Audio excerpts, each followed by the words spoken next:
American Experience is made possible by the Alfred P. Sloan Foundation to enhance public understanding of the role of technology. The foundation also seeks to portray the lives of the men and women engaged in scientific and technological pursuit. At Liberty Mutual Insurance, we do everything we can to help prevent accidents and make America a safer place.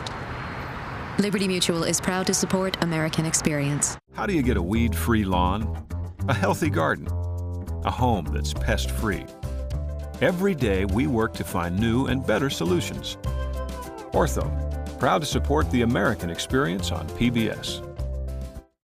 American Experience is also made possible by the Corporation for Public Broadcasting and contributions to your PBS station from viewers like you. Thank you.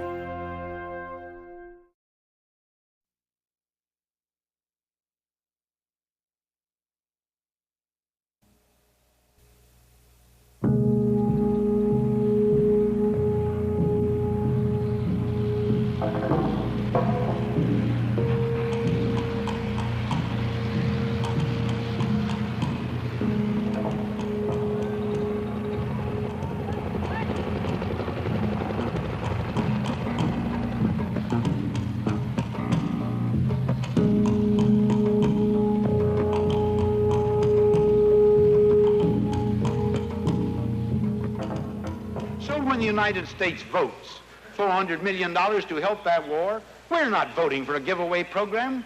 We're voting for the cheapest way that we can prevent the occurrence of something that would be of the most terrible significance to the United States of America, our security. If we withdrew from Vietnam, the communists would control Vietnam. Pretty soon, Thailand, Cambodia, Laos, Malaya would go. If this little nation goes down the drain and can't maintain her independence, ask yourself what's going to happen to all the other little nations. If the United States now were to throw in the towel and come home, and the communists took over South Vietnam, then all over Southeast Asia, all over the Pacific, in the Mideast, in Europe, in the world, the United States would suffer a blow. And peace, because we are the great peacekeeping nation in the world today because of our power, would suffer a blow from which it might not recover. First, a handful of advisors, then the Marines. Finally, an army of 500,000. That was the Vietnam War. It was an undeclared war, a war without front lines or clear objectives. A war against an elusive enemy.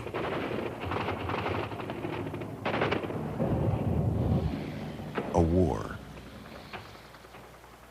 Speak to me. Yeah, I'm still alive. Speak to me. What's your name? Tell me what your name is. Where are you from? Steve, Seattle, Washington. Seattle, Washington. It's a good town. Good town, good town. Very good. Go to sleep, though. Huh? Can I go to sleep? No, don't go to sleep. We had some precarious situations and we lost some people, but we always won. So to me, we were very successful, you know, but as I think of it now, I don't know what we won. We won a box on a map where the next day we left it and we never came back, maybe.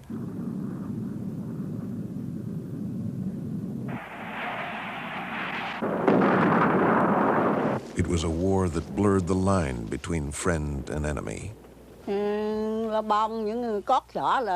Wherever the Americans went, they burned and destroyed and killed. I didn't see any guerrillas being killed, only villagers. An 8-year-old or a 9-year-old can kill you just as quick as a 25 or a 26-year-old man.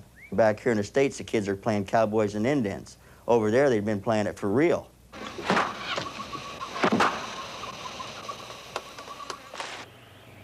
It was a war with deep roots, deeper than most Americans knew. Ho Chi Minh and his followers fought for decades against the French,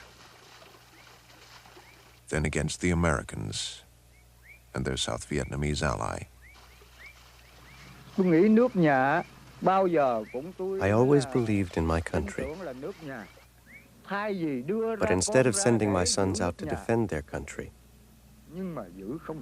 I sent them out to die.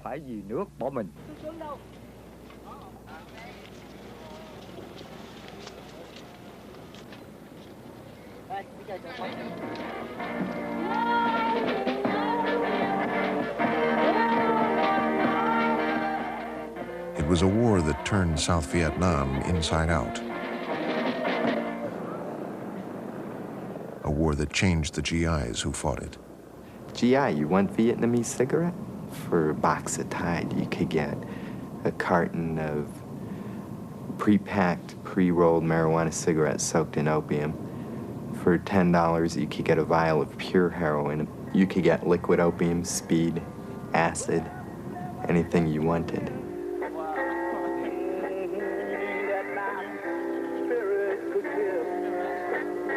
It was the first television war. What's he got, small arms? Small arms, automatic fire, grenade launcher, and hand grenade. With uncensored battle reports flashed to the folks at home. What's the hardest part of it? Not knowing where they are, that's the worst. You lost any friends? Quite a few. We lost one the other day. The whole thing stinks, really.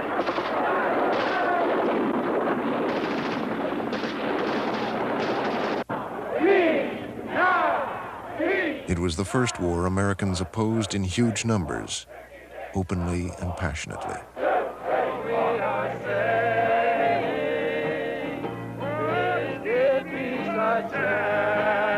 Are you listening, Nixon? Oh, we are saved. Are you listening, Agnew? The Vietnam War ended when the communists took Saigon.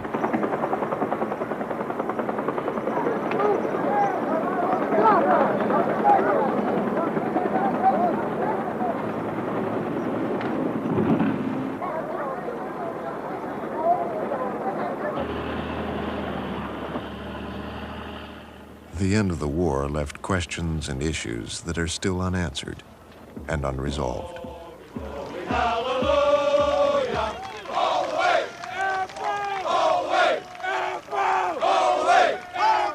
Well, it's time that we recognized ours was in truth a noble cause. Let us tell those who fought in that war that we will never again ask young men to fight and possibly die in a war our government is afraid to let them win.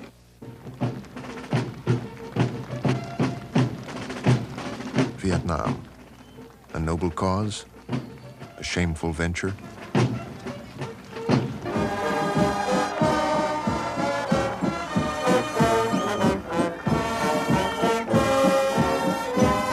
This television series looks back on a hard chapter in America's history.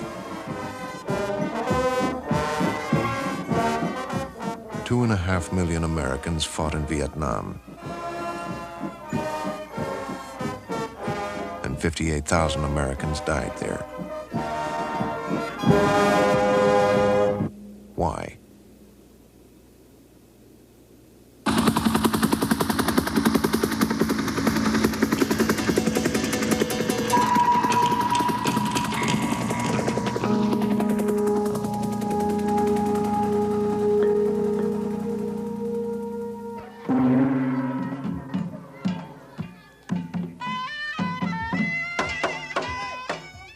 America's war in Vietnam lasted 15 years, but the Vietnamese have known war a long time, more than 2,000 years.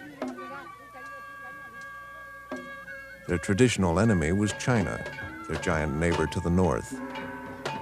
For centuries, Vietnam was the southernmost part of China's empire.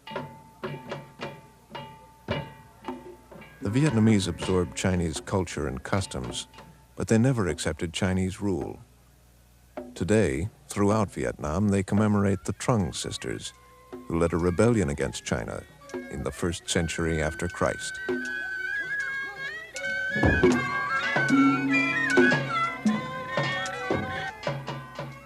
The rebellion failed, but the Trung sisters are still heroines, part of a long line of Vietnamese who fought foreign domination. Our history, from the time of the Hung Kings and the Trung sisters to the era of President Ho Chi Minh, has been a history of great struggle. Throughout history, the Vietnamese people have always done their best to defend the country and to build the nation.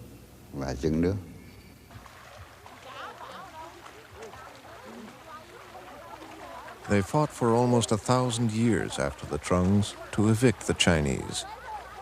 Then they pushed south to their present borders, conquering other peoples in their path.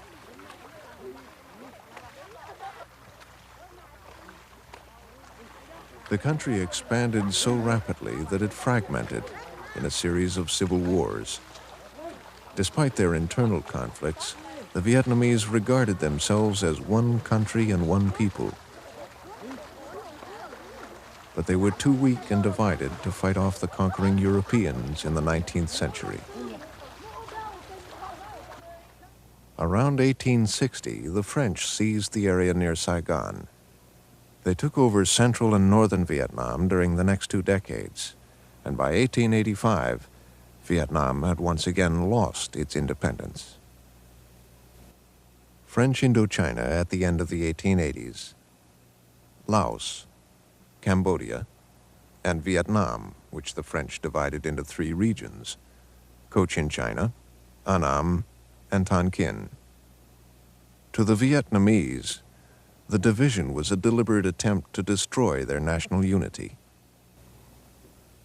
The Vietnamese resisted. The French called all resistors pirates, and they sent in the troops for the first pacification of Vietnam. They staged public executions. The severed heads were photographed and printed on postcards, which soldiers sent home to sweethearts in Paris with kisses from Hanoi. It took 20 years to get the Vietnamese resistance under control. Then the French could concentrate on the economics of colonialism, trying to transform Vietnam into a source of profit. The people here suffered a lot because of high taxes and hard forced labor. They worked from dawn till dusk, but they did not have enough to eat. The cheap labor profited a few French companies, even though Indochina was a financial sinkhole. The French nation spent millions of francs each year to protect and support the colony, while French companies like Michelin Rubber made millions in profits from factories and plantations. There were no major uprisings during these hard years. Vietnamese society was reeling under the impact of westernization. French culture permeated the cities, bringing Western fashions and ideas. The Vietnamese elite began to give their sons a Western education. Almost all of those who would lead the next resistance to the French were French educated. Among them was Ho Chi Minh. Ho Chi Minh's early years are difficult to trace. He was always mysterious about himself, giving few interviews, and preferring in later life to present himself as the benevolent Uncle Ho. Ho was born about 1890 as Nguyen Tat Tan, the son of an official who resigned rather than serve under the French. As a young man, Ho left his country, working as a ship hand and cook in America, Britain, and France. In 1917, Ho moved to Paris. He took the pseudonym Nguyen Ai Quoc, Nguyen the Patriot, and began to agitate for Vietnam's independence. He tried to plead his cause at the Versailles Conference following World War I, but was not admitted. His effort made him famous among the Vietnamese in France. In 1920, Nguyen Ai Quoc became a founding member of the French Communist Party, the first Vietnamese communist. The communists sent him to Moscow for training in 1923. He traveled widely, organizing expatriate Vietnamese into a revolutionary party. Reports during the next 17 years placed him in Germany, China, Thailand, France, Russia.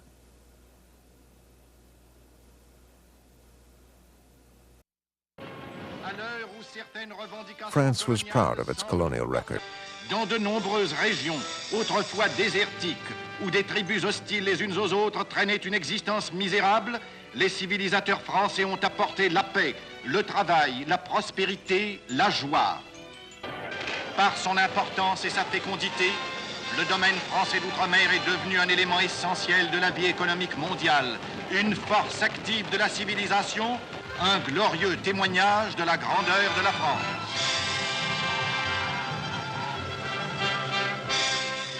1940 brought the end to this grandeur of France. Japan, pursuing its conquest of China, wanted to block the transport of war material through Vietnam. In June 1940, 3 days after France fell to Nazi Germany, Japan demanded the right to land forces in Indochina. Japan's arrival deeply impressed the Vietnamese. Asians like themselves had overthrown the European colonials, for it was clear who was in charge. The Japanese supported several Vietnamese nationalist groups, but other groups were both anti-French and anti-Japanese. The most important was the Viet Minh, founded in 1941 by Nguyen Ai Quoc. He had returned to Vietnam after 30 years with a new name, Ho Chi Minh, meaning he who enlightens. After the conference to establish the Viet Minh, Uncle Ho sent out a letter calling for the support of the population.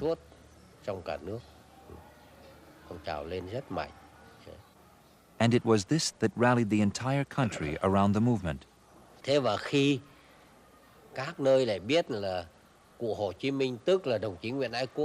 And when people realized that Ho Chi Minh was actually Nguyen Ai Quoc, their trust in the movement was further established.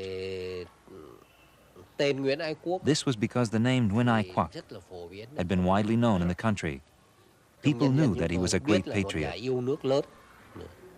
The Viet Minh organized guerrilla bases, trained cadres, harassed the French and Japanese, and spread propaganda, urging the peasants to resist. Why did the Viet Minh fight the Japanese while other Asian nationalists collaborated?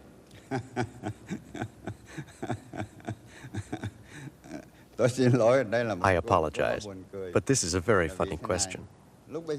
At that time, the Japanese had already overthrown the French and begun to dominate our country. So of course we had to fight the Japanese.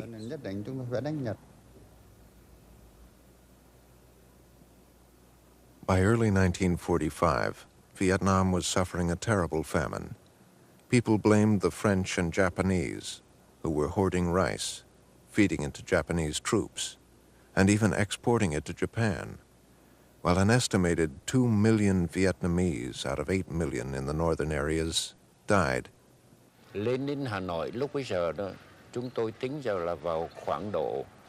At that time, in our estimate, at least 40,000 starving, poor peasants arrived in Hanoi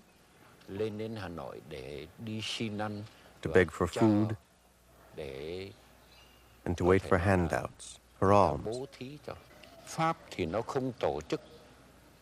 The French did not organize any hunger relief, and the Japanese specifically forbade us to carry out any hunger relief effort of our own. People dug into the garbage dumps in order to find any edible thing at all. They also ate rats. But this was not enough to keep them alive. The Viet Minh organized the peasants to seize rice stocks and gained tremendous prestige. This peasant support gave them a political edge they never lost. It's a long, tough road to Tokyo. It's longer to go to Tokyo than it is to Berlin, in every sense of the word. The defeat of Germany will not mean the end of the war against Japan. As the war in Europe drew to a close, Allied attention turned to Asia and the war against Japan. One of the pressing needs was intelligence. The Viet Minh believed Allied statements supporting the rights of oppressed peoples. They had given the Allies information about Japanese troop movements. So the Americans turned to the Viet Minh and its leader, Ho Chi Minh. I first met Ho on the China border between China and Indochina in the last days of April of 1945. He was quite an interesting individual, very sensitive, very gentle, a rather frail type. We spoke quite at length about the general situation, not only in Indochina, but the world at large. We knew he was a communist, but we also felt, as they did, and the way anybody who has met Ho Chi Minh that I've ever talked with had the same feeling, he was first a nationalist and second a communist.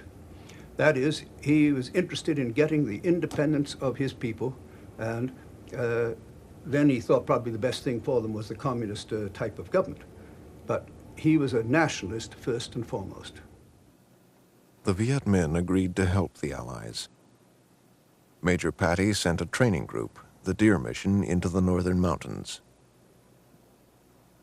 The Deer team went in and they organized, out of about 500 Vietnamese, we selected, with the help of General Giap, selected 200. We spent the next 4 weeks training these young men into the art of using automatic weapons, demolition equipment, and the infiltrating and exfiltrating into various dangerous areas.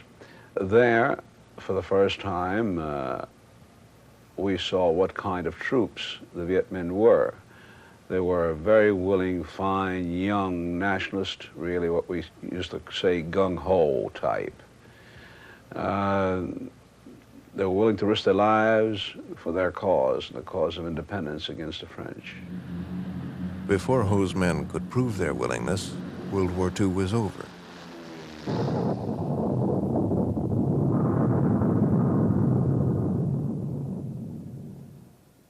The sudden Japanese collapse took many in French Indochina by surprise, but the Viet Minh were ready for what they called the August Revolution. Declaring Vietnam independent, they marched in to take Hanoi peacefully. Ho Chi Minh formed a government in Hanoi, carefully mixing in members of other nationalist groups. But in the south, away from Ho's moderating influence, his followers started purging rival nationalists. Still with the Viet Minh, and perhaps reinforcing the idea of American support, was the OSS. 2 or 3 days after I met Ho, he asked me to come in and stop in and see him, at which time he wanted to show me something. And what he wanted to show me was a draft of the Declaration of Independence that he was going to declare several days later.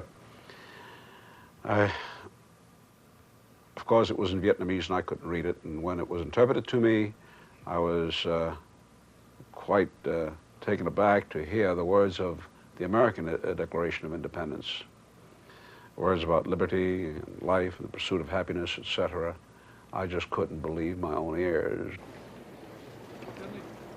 On September 2nd, 1945, on board the USS Missouri in Tokyo Bay, Japan formally surrendered. And on the same day throughout Vietnam, the Vietnamese celebrated their self-proclaimed Independence Day and the formation of a new country, the Democratic Republic of Vietnam. In Hanoi, Ho Chi Minh read a speech that began, "All men are created equal. They are endowed by their Creator with certain inalienable rights."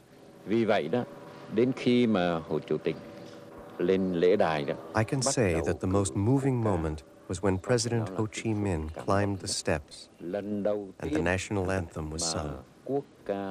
It was the first time that the national anthem of Vietnam was sung in an official ceremony. Uncle Ho then read the Declaration of Independence, which was a short document. As he was reading, Uncle Ho stopped and asked, "Compatriots, can you hear me?" This simple question went into the hearts of everyone there. After a moment of silence, they all shouted, "Yes, we hear you." And I can say that we did not just shout with our mouths, but with all our hearts. The hearts of over 400,000 people standing in the square then.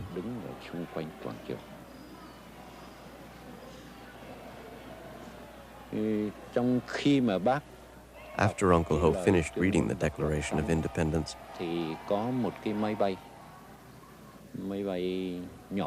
an airplane, a small one, circled over us. We did not know whose plane it was. We thought that it was a Vietnamese plane. But when it swooped down over us, we recognized the American flag. The crowd cheered enthusiastically. Ho appealed to President Harry Truman, but he would probably have accepted anyone's support. Truman did not respond to Ho's letters. He had been in office only 4 months in August 1945 and had not had time to formulate a policy on Indochina. There was quite a division in the State Department over Indochina. Both the Far Eastern Office and the European Office were in complete agreement that we wanted a strong France recovered in Europe from the trauma of Vichy and the defeat in the war. But the European division felt to help get the French back on their feet, we should go along with practically anything that the French wanted. The Allies had worked out a compromise plan to disarm the Japanese. Above the 16th parallel, the Chinese would take the surrender of Japanese troops. The British would do the same in the south. They arrived in Saigon in early September. The British commander, General Douglas Gracie, was a seasoned colonial officer with limited political experience. His orders were to disarm the Japanese and maintain law and order. He had absolutely no mandate whatever to start talking about handing over French Indochina to anybody other than the French. He had his strict instructions.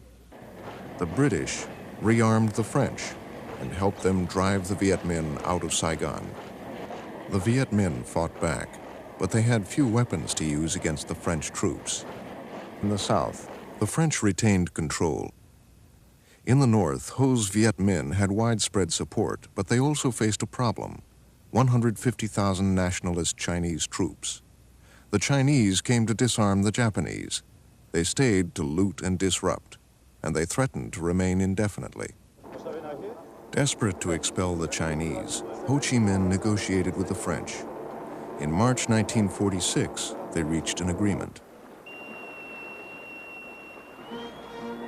The French colonial authorities displayed their power as Ho Chi Minh, President of the Democratic Republic of Vietnam, came to confirm the agreement permitting French troops back for a limited period. In return, France recognized the new Vietnamese state, and the Chinese army left.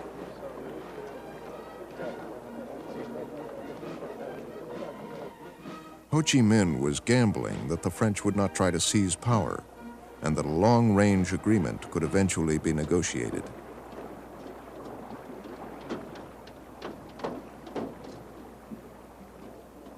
A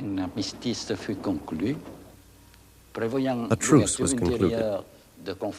There were to be future negotiations to settle the problems between us and France. Under these conditions, we allowed a certain number of French troops to take the place of the nearly 200,000 troops of Chiang Kai-shek, which were to evacuate our country as soon as possible. So we had some breathing time to consolidate our forces. The French in Hanoi greeted the arriving troops as conquering heroes. The Vietnamese stayed home.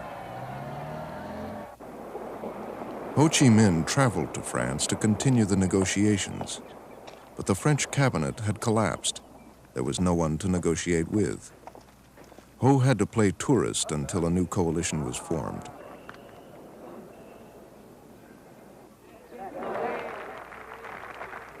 While he waited, the French administration in Saigon, acting on its own, declared the southern part of Vietnam separate from the north. It was a violation of the March Agreement, and Ho wondered if there was any point to further negotiations. "Should I go back home?" he asked. He was told the new government would straighten it out in Paris.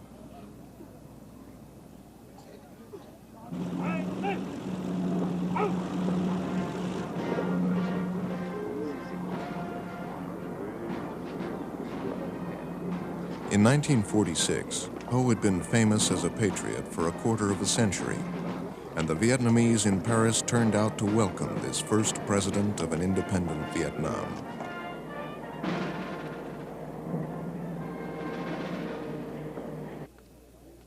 The French greeted the veteran communist formally as a chief of state. At the time in France, communists were part of the government. In public, relations were cordial, but in fact, the French and Vietnamese negotiators were far apart. The negotiations held at the historic Fontainebleau Chateau went badly. The Vietnamese insisted that southern Vietnam was part of their country. The French would not budge. When the meeting began, the chief of the French delegation, Max André, said to me,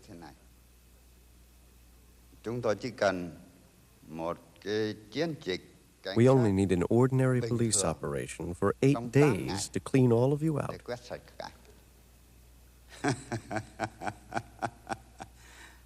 There was no need for negotiations.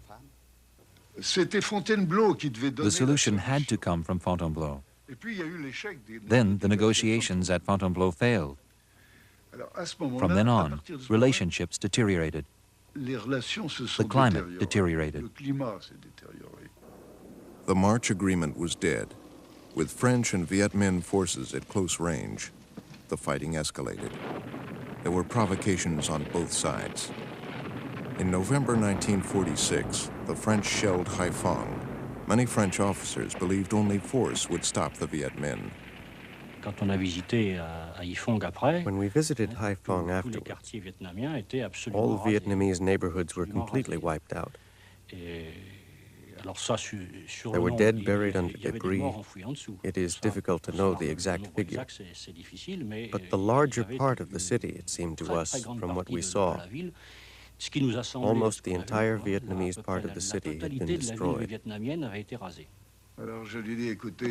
General Phan tried to reason with General Giap. Listen, I said, I know war, murders, deaths, destruction, bridges blown up, burning houses. This is unthinkable. We have to prevent this. He said to me, you listen.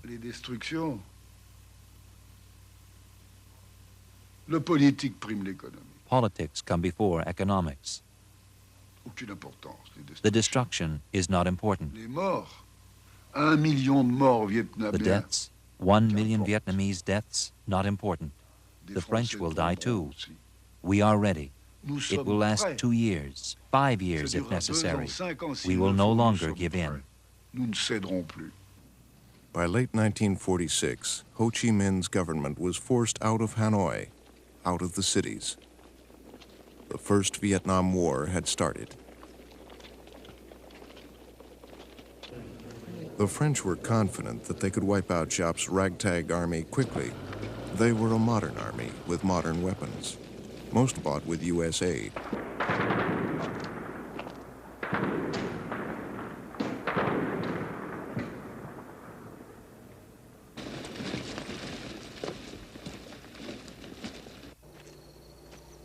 The Viet Minh had widespread support from the peasants. I heard about Uncle Ho, who fought for the rights of the peasants and the workers. So as a peasant who had suffered a lot, I realized that the only correct thing for me to do was to follow the same path.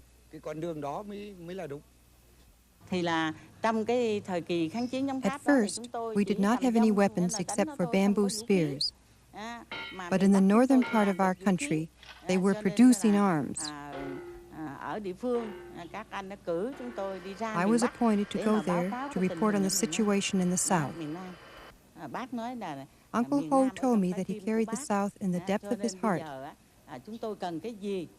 and I should tell him what we needed, so that the central government could supply us to fight the French and drive them out of the country. I replied that we needed guns. Uncle Ho said that the central government could only give us so many guns because they did not have many. The main thing, he said, was to capture the enemy's guns and use these guns against them.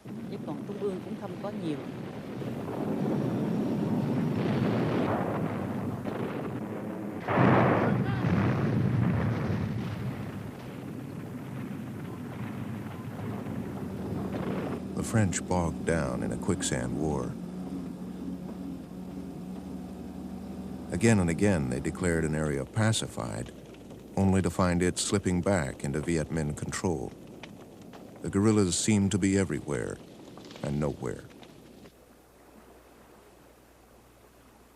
In an attempt to take popular support away from the Viet Minh, the French created a rival Vietnamese government, the State of Vietnam. As its ruler, the French picked Vietnam's former emperor, Bao Dai.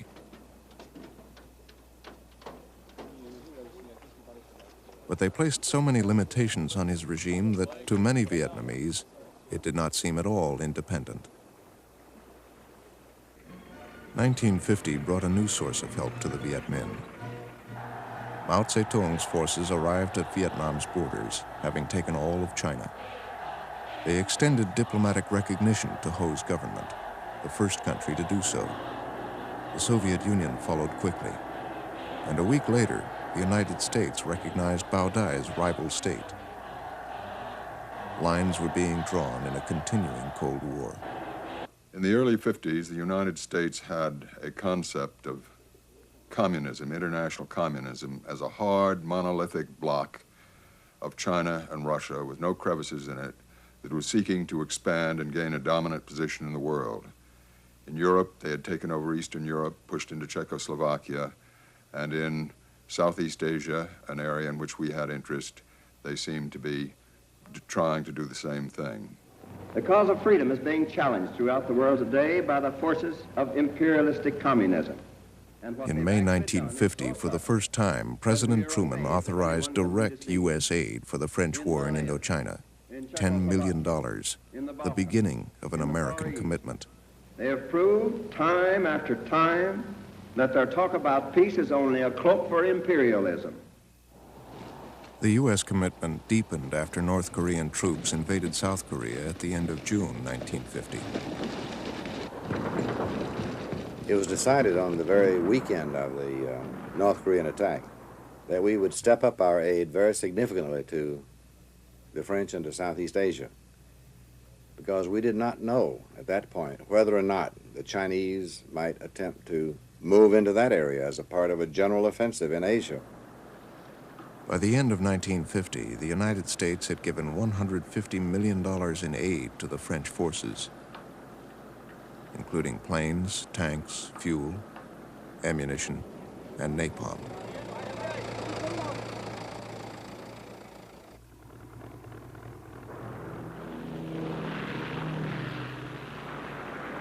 As U.S. strategists looked at Asia, they saw a spreading communist menace. The fight in Korea had become an international war. And in Vietnam, the Viet Minh had linked up with communist China. Viet Minh war capacities improved dramatically. We used the new weapons to mount offensives against the French. We were able to wipe out 2 large French units and capture all their weapons. The way was cleared for communications between Vietnam and the outside world. Then we received military aid from China, especially equipment. The defeats on the northern border were a disaster for the French.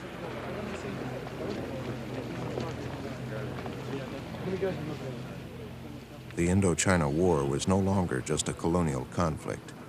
It was still small, but it had become international, supported on both sides by major powers. By the end of 1953, America was paying 80% of the war, over $1 billion a year. Le Jaunissement, France's Vietnamizing of the war, and other strategies to gain Vietnamese support had failed.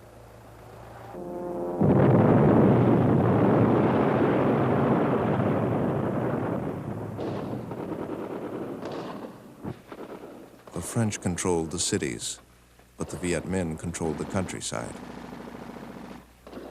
The French controlled the day, the Viet Minh the night.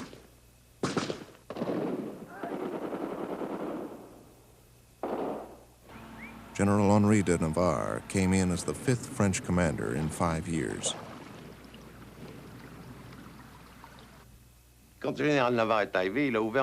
When General Navarre arrived, he opened a file right away, and on that file I wrote war goals. We looked for what to tell the troops. Well, until the end, this file remained practically empty.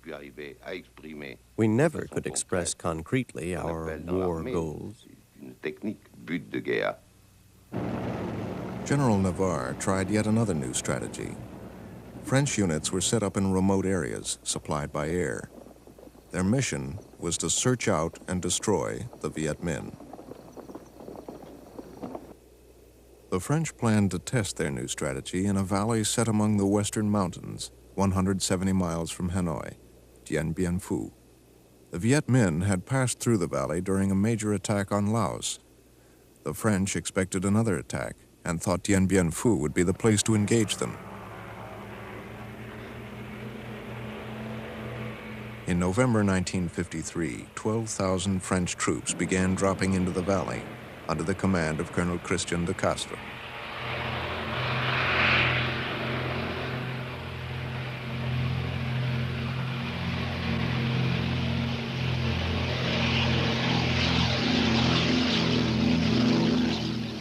The top French command in Saigon was sure that Giap would never be able to mass enough troops around Dien Bien Phu, never get heavy artillery up the hills, never keep supply lines open.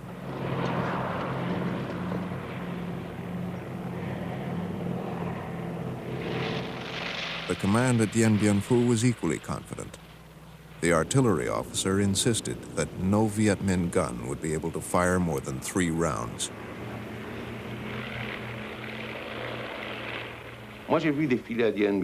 I saw all sorts of civilian and military authorities go through Dien Bien Phu.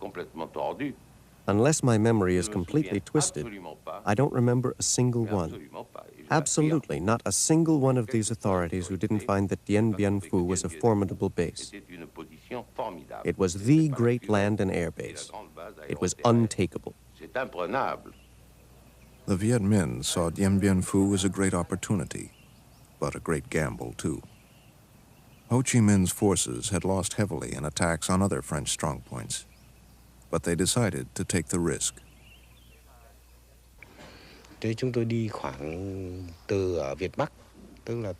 Tay Nguyen, it took us about 45 days. We marched at night and rested during the day. Sometimes we just slept on the roadsides if there were no shelters around. The French command was inviting a battle because they thought the Viet Minh would never be able to get enough troops and guns to Dien Bien Phu. But they did. 51,000 Viet Minh soldiers, 4 times the number of French troops, crossed the mountains carrying supplies on their backs and bicycles and hauling guns.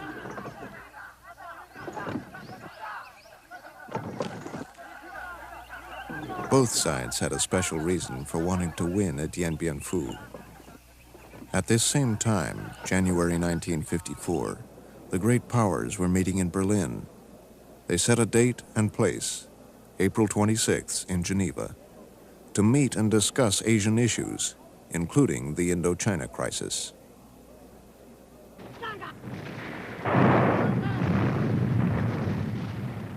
On March 13th, Giap launched his attack on Dien Bien Phu.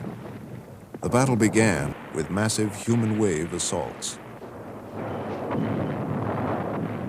The Viet Minh guns blanketed French artillery from positions so well dug in and camouflaged that the French planes could not get at them.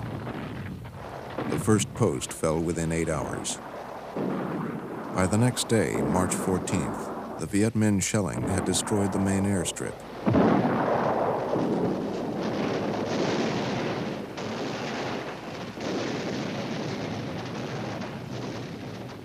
The French command staff was shocked.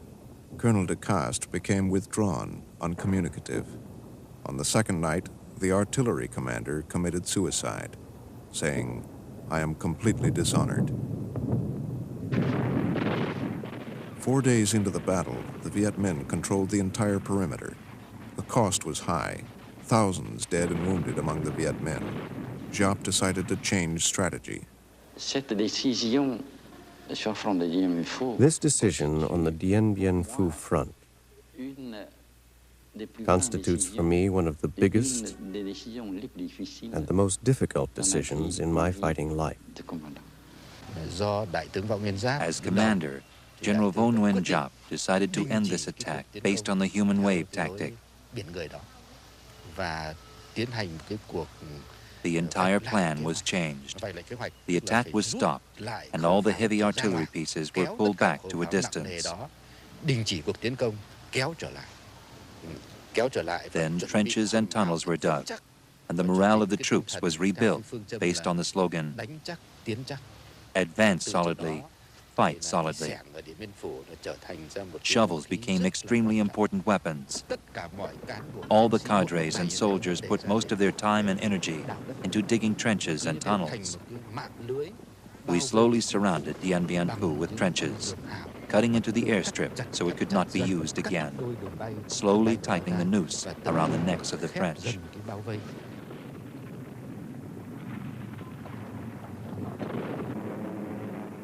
With the airstrip out, the French garrison was dependent on parachute drops, but Viet Minh anti-aircraft fire forced pilots to fly too high.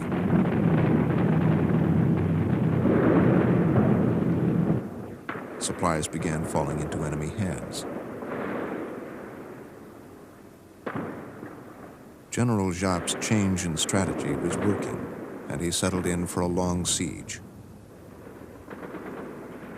For the French, Dien Bien Phu became a nightmare. The rainy season started early with drenching downpours. French dugouts and shelters collapsed. Clean water became impossible to find. Medical supplies ran out. No planes could land to evacuate the wounded. Men who were wounded in the trenches sunk under the yard-high mud to die.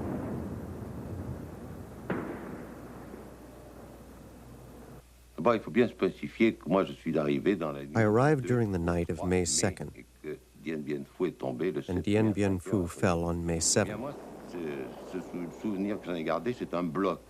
The memory I keep of it is one block of time. There was no day or night. I never lay down, I never slept. I don't remember eating. At 4 in the morning, there was a lull. We were 35 left at my post with one machine gun, one grenade left. So I asked on the radio, I said, "Since you cannot send reinforcements," he said, "Where do you want me to get them? You know there's nothing left. Then give me authorization to get out." He answered very simply, saying, "No way. You're paratroopers. You're there to die."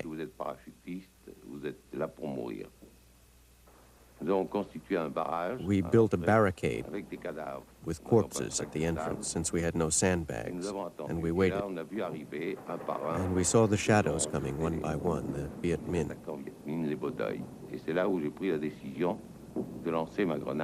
I decided to throw my grenade, and we immediately got return fire. One of my last impressions was to feel the wall of corpses shivering under the burst of fire. Then a grenade must have hit my helmet, because the net was burned and the helmet dented.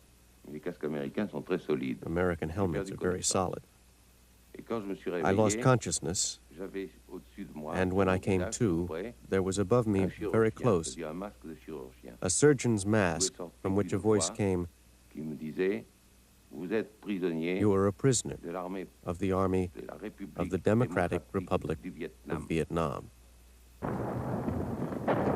Though Viet Minh combat cameramen were present at Dien Bien Phu, scenes of the 55-day battle were restaged by a Soviet director after the French defeat.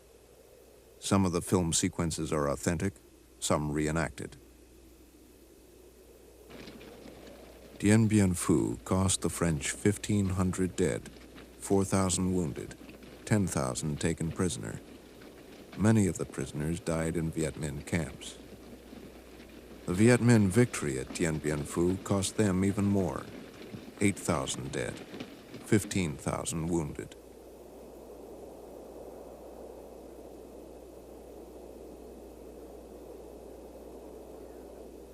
You are all aware that the French and their Vietnam ally have suffered reverses, notably the fall of Dien Bien Phu after a superb defense. The present situation is grave, but by no means hopeless. In the present conference at Geneva, we and other free nations are seeking a formula by which the fighting can be ended and the people of Indochina assured true independence. So far, the communist attitude at Geneva is not encouraging. The Geneva conference bogged down almost immediately. The United States delegation was ordered to watch and not to talk. My instructions were to go to the meetings, to not participate in them, and not to agree to anything, but to be there and sit at the table. And I found it a very difficult job to sit at the table at which people were making discussions and some conclusions were being arrived at without agreeing to them, in situations in which silence itself tends to give assent. I can tell you that I was very, very unhappy and perspired very, very freely. Emperor Bao Dai, head of the state of Vietnam, also sent a delegation to Geneva. I was told I should accept the communists at the conference table. I said, no, there is only one Vietnamese state. It is I. The communists are rebels. Given my uncompromising position, they turned the political conference into a military conference.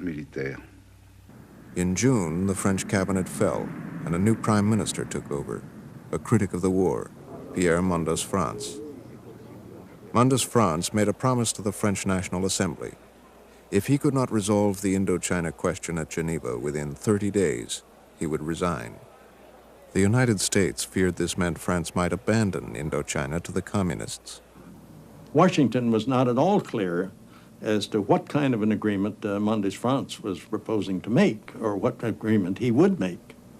And if the agreement was going to be something with which we could possibly live or acquiesce, or whether or not we were going to have to denounce it and, in fact, walk out of the conference. After much secret maneuvering, 1 week before his deadline, Mendès France got all the participants in place in Geneva. On July 20th, the day before the deadline, 2 issues were still unresolved. At the conference, there were 2 issues under discussion. One was the temporary demarcation line between the 2 regions, and the other was the date of the general elections for the reunification of Vietnam. These 2 issues were closely connected. That was very clear. The Viet Minh, flush with their victory at Dien Bien Phu, took a hard line on both issues. But on the last day, the Soviets and the Chinese forced them to compromise. The Viet Minh, who controlled most of the country, would get less than half. The elections to reunify Vietnam would take place not soon, when the Viet Minh would surely win, but in 2 years. They had been undercut by their own allies. The Soviets and Chinese had several motives, among them fear. If Mendès France failed, France might keep fighting, and America might intervene. La raison et la paix Reason and peace have won out. After days and nights of hard negotiations filled with anxiety and hope, the ceasefire has been signed. In my soul and my conscience, I am sure these are the best conditions we could have hoped for in the present state of things. My own feeling at the end of the conference was that we had probably obtained just about all that could be obtained in the light of the situation on the ground. I don't think we could have obtained much more. But I must say that very honestly, I did not have much optimism that South Vietnam was going to be able to survive. We thought that having signed the agreements, the French would now be forced by world opinion to carry out the Geneva Accords. And we strongly believed that there would be a general election held in 2 years, and then the revolution would certainly win. So we greeted each other, in 2 years. We expected to have a general election and reunification in 2 years. In the fall of 1954, the Viet Minh marched into Hanoi, taking back from the French what they had lost 8 years before. To America and the world, it looked like the Viet Minh would soon be marching into Saigon, too, as the French pulled out, taking everything: houses, trucks, factories, even their dead.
American Experience is made possible by the Alfred P. Sloan Foundation to enhance public understanding of the role of technology. The foundation also seeks to portray the lives of the men and women engaged in scientific and technological pursuit.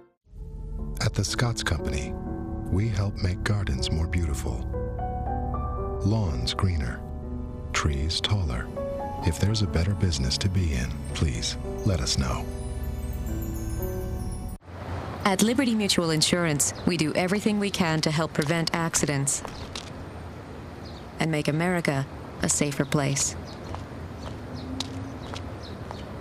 Liberty Mutual is proud to support American Experience.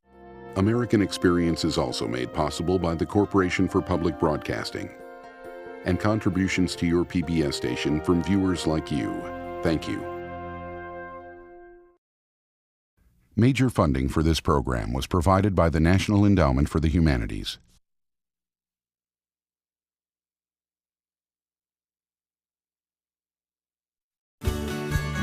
We are PBS.